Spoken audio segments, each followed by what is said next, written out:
자유한국당 황교안 대표가 당내에서 최근 불거지고 있는 친박 논란과 관련해서 당을 망치는 발상에 대해서는 반드시 책임을 묻겠다면서 아주 강력하게 경고하고 나섰습니다.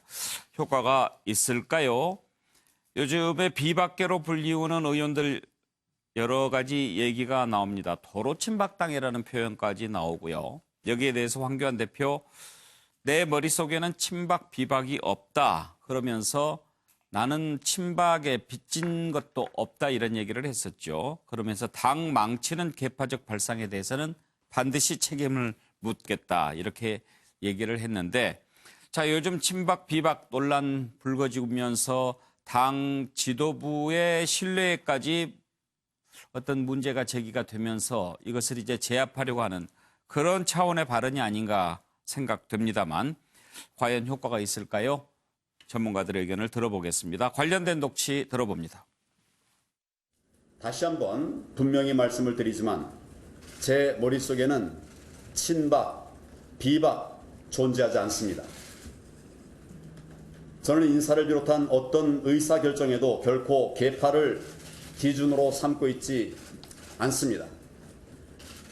대책 없이 지도부를 흔들고 당을 분열시키는 행위를 한다면 이는 총선을 망치고 나라를 이 정권에 갖다 바치는 결과만 낳게 될 것입니다. 당을 망치는 계파적 발상과 이기적 정치 행위에 대해서는 때가 되면 반드시 그 책임을 물을 것입니다. 반드시 신상하고 필벌할 것입니다.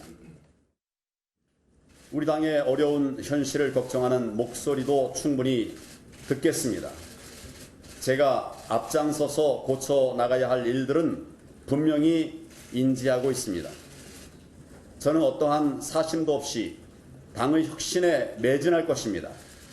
그 과정에서 우리 당 구성원은 물론 국민들의 의견을 충분히 수렴해 나갈 것입니다. 진정으로 당과 나라를 사랑하고 걱정하는 마음으로 힘을 모아 주실 것을 간곡히 당부를 드립니다. 함께 이겨 나가도록 하겠습니다.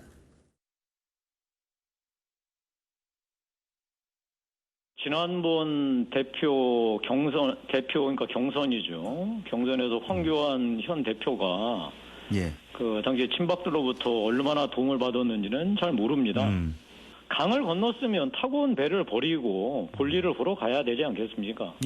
저는 이제 그런 차원에서 황교안 대표께서 이제 우리 당의 가장 치명적인 그 약점이었던 계파 갈등에서 벗어나기 위해서는 과감하게 이 계파를 벗어나는 행동을 하셔야 되고요. 그 행동의 가장 초점이 뭐냐면 결국은 지금 현재 보수를 지지하는 많은 분들이 원하시는 게 결국 보수 통합 아닙니까? 이쪽으로 발걸음을 성큼성큼 나가셔야죠. 정갑 의원, 대체로 보면 대표가 저렇게 한마디 하면 좀 당 분위기가 쫙 이렇게 움츠러드는 분위기가 있을 것 같은데 어떻게 보십니까? 저는 그럴 것 같지는 않습니다. 황교안 대표가 근래 보기 드물게 굉장히 단호한 목소리로 지금 입장을 내놨는데 그만큼 상당히 리더십의 위기가 왔다는 반증이겠죠. 지지율 당 하락하고 있고 또 곳곳에서 지금 처받고 있는 그런 형국이기 때문에 상당히 좀 위기의식이 있을 것이라고 생각이 되는데 저는 이게 사실 지난번에 처음 이제 대표 이후에 상당히 지지율이 오르면서 뭔가 분위기를 탔을 때 인적 쇄신이라든가 여러 가지를 했어야 함에도 불구하고 좀 시기를 놓친 측면이 있지 않느냐. 그럼 앞으로는 어떻게 끌고 갈 것이냐. 이게 굉장히 지금 정치권에서 지켜보는 대목입니다. 그러니까 황 대표의 정치적 리더십이 시험대에 오른 것인데 총선이 가까울수록 과연 저게 더 수그러드는 형태로 갈 것이냐. 저는 굉장히 그렇지 않을 것이다. 비박계뿐만 아니라 각각의 어떤 공천이나 이해관계가 있기 때문에 그를 둘러싼 굉장한 어떤 처받침이 있을 것이고 또 이미 당내는 일가에서 TK 중심의 의원들이 굉장히 힘을 발휘하고 있다. 또 이런 얘기들이 좀 흘러나오고 있습니다. 어쨌든 황 대표의 리더십이 지금 정치적으로 어떻게 풀어나갈지 그것이 당의 미래와도 관계 있고 또 내년 총선과도 상당히 밀접한 관련이 있어 보입니다. 김영주 의원 결국은 공천이겠죠. 지금 뭐 움직이는 거 보면은 너무 친박 위주로 가는데 이러다가 공천도 전부 그쪽으로 갈 것 아니냐 뭐 이런 거 아니겠습니까? 당연히 그런 우려가 있죠. 그런 우려가 있는데 지금 문제는 이제 그 마치 제가 느낌이 과거에 전두환 대통령이 정의사회 구현을 외치는 그런 부분. 예. 공안 본색 이렇게 씁니다만 리더십이라고 하는 것이 실제로 신상필벌해야 될 때 신상필벌하지 못했기 때문에 또 혹은 자기가 어떤 그 계파가 없다고 하는데 다른 사람이 봤을 때 확실한 계파의 선의에 있다고 보여지기 때문에 이제 그런 여러 가지 다양한 쓴소리가 나오는데 그 쓴소리에 대해서 황교안 대표가 뭐라고 얘기하냐면 당을 망치는 말이다 이렇게 얘기를 해버리면 말하지 마라 이런 얘기예요. 결국 공안 분위기로 다시 결과적으로는 잘 안 되면 내가 질서 잡겠다, 해초리 들겠다 이런 얘기하는 방식으로 가고 있단 말이죠. 이제 그랬을 때 정말 총선을 이제 얼마 앞두고 과연 그 해초리에 대해서 말하자면 숙연해질 수 있겠냐? 저는 거기 없다고 보여집니다. 아까 김성한 평론가 극우 본색이라고 그랬는데 오늘 본색이 많이 나옵니다. 김성한 평론가께서는요. 저는 속마음을 들켰다고 생각해요. 황교안 대표가? 네. 그러니까 이렇게 얘기하는 것 자체가 지금 지지율도 많이 떨어지고 위기라고 느끼고 있구나. 예. 그리고 비박계 의원들을 중심으로 해서 당의 친박의 중심성으로 돌아가고 있는 거 아니냐. 뭐 이렇게 비판적인 목소리 내는 것을 굉장히 두려워하고 있는 거 아니냐. 그런 속마음을 들키는 기자회견을 왜 했는가. 오히려 당내에서 비판하는 여론이 있지 않을까 싶은데요. 그러니까 좀 굉장히 흥미롭게 봤던 게 황교안 대표가 나는 박근혜 정부에서 일했던 것이지 정치한 거 아니다. 난 친박에 빚진 거 하나도 없다. 이렇게 얘기했는데요.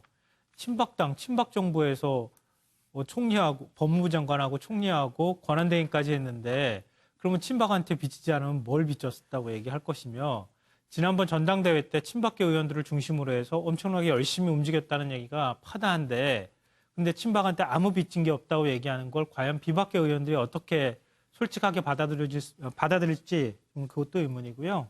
방금 전에 말씀하셨던 것처럼 신상필벌은요. 처음에 잘못했을 때 과감하게 그걸 내칠 줄 알아야 하는데 그동안에 5.18 망언도 그랬고요. 그 숱한 망언 때는 막말이라고 하는 게 오히려 막말이다. 이렇게 하면서 다 감쌌지 않습니까?